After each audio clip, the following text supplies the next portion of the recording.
Hi, my name is Celestine Job, and this is a review on Destroyer of the Gods by Larry W. Hurtado. My focus chapter will be chapter 5, entitled A New Way to Live. Now, before I begin in the book review on chapter 5, you must know that religion today is not defined as the religion back in the Roman era on the first, second, and third centuries, which we call early Christianity.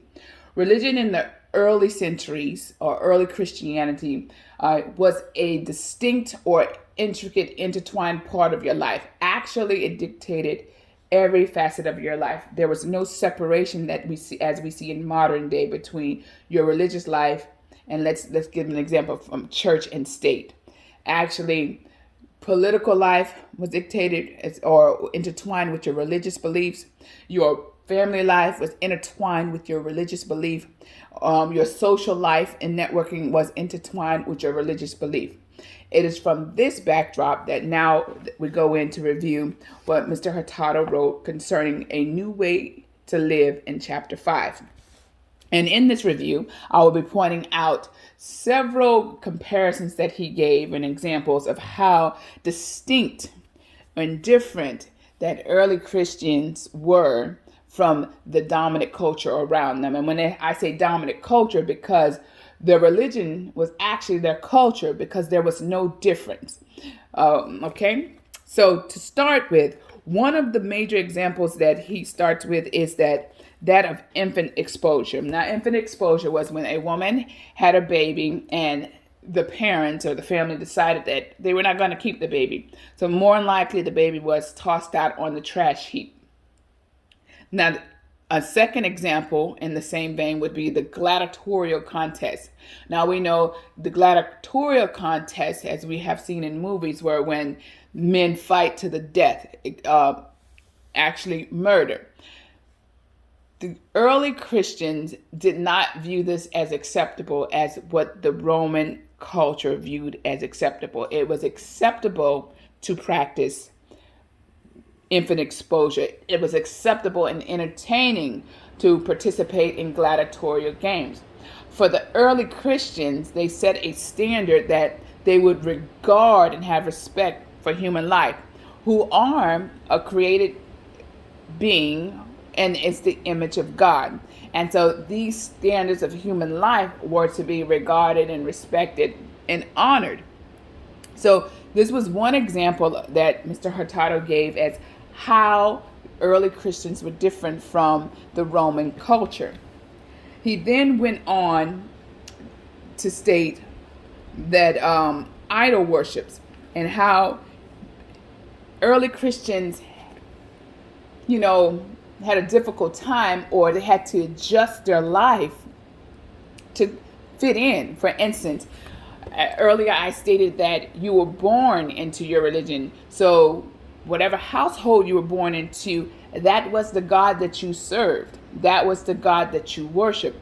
And a part of this worship was participating in festivals, participating in dinners that food was dedicated to idols. Paul wrote about this in the New Testament, said that we should not eat or partake of things that was worshipped to idols.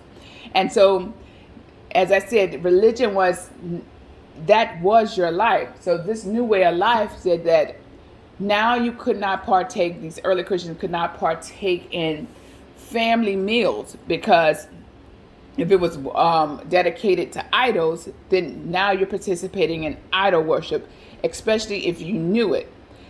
Christians would actually stand out like a sore thumb because festivals were a huge part of the culture back then, which was actually idol worship. And that's what the Christians characterized it as. You were worshiping idols or demons. And so when the festivals going on that went on quite frequently, Christians stuck out like a sore thumb. You could tell they were a Christian because they were not partaking in it. And it became difficult even in home life because now you were not participating in, let's say, dinners with your family because of the food that was dedicated to idols. He went on to speak about behaviors, some things that behaviors that demanded to be changed. One specifically was maybe the hierarchy and the structure of the Roman culture. What we knew is that males were at the top of every hierarchy. They had more rights, or they had almost all the rights, and women, children, and slaves did not. And one example that Mr. Hurtado points out is that of sexual morality or immorality when it came specifically to men. So it was acceptable in the Roman culture for men, married men, to have their wives, but actually have sexual exploits outside of their marital bed, which could have been with female slaves in their service, women mistresses, and also homosexuality. And what Mr. Hurtado pointed out is that the demand for Christians at the time and Christian men were that you are to respect the sanctity of marriage. Love your wife. Wife loves your husband. This was the instructions by Paul. And was the instructions that early Christians had to live by. Not only that, as far as the household codes, or that the formation of the house or the makeup of components of the house, and the Roman culture, it was made up of the family and also any slaves that came up underneath their roof, and they would worship that God, the God of the house, the household gods, right? But in the Christian household, it could be two or more families that are sharing that living space, who are worshiping together, who are praying together, who are breaking bread together in meals. So that was a distinguishing difference of what was acceptable and what was not acceptable for Christians. And as I said earlier, Christians would have stood out like a sore thumb because of their behavior. And what came out of this is that the early Christianity set ethical and moral standards, which was not prevalent, or you could not find them in the Roman culture of that day, because just about everything was acceptable and everything, you could do, especially if you were a male. But Christianity said, hey, there's a moral standard, and here it is. Here's holiness. You must separate yourself from idols. You must separate yourself from sexual immorality, the sexual sin. You must sanctify yourself, and have a sanctified marriage. You must have regard for human life. So they were the first ones that in their behaviors and in their writing, not only in word but in deed, that they were catalysts for shifting a culture that we see now, the legacy of that today, because today it's frowned upon. Adulteries are frowned upon. It's not an acceptable part of our society. Also, murder is frowned upon. It's not an acceptable part of our society. Also, infant exposure, what we may call abortion, is not an acceptable part to our society. We may have the debates for pro-life and pro-choice, but we all say when a baby is born, you do not throw it on the trash heap. It's not an acceptable part to our society. So we can see the legacy of the early Christians living today in our society, and what is acceptable and what is not.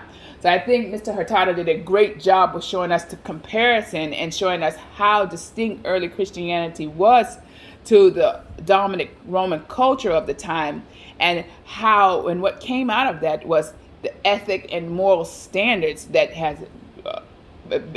we see now in our culture. And one other thing is that it was more so, it did not, even though there was a comparison, but your life as a Christian, that was your life. But also a part of that is that your word and deed matched up. And that was not so in the Roman culture, especially when it came to men and how they treated women and children and slaves. So I think that he did an excellent job of showing how distinct early Christianity was, and we can see the effects of it now in our culture. Thank you.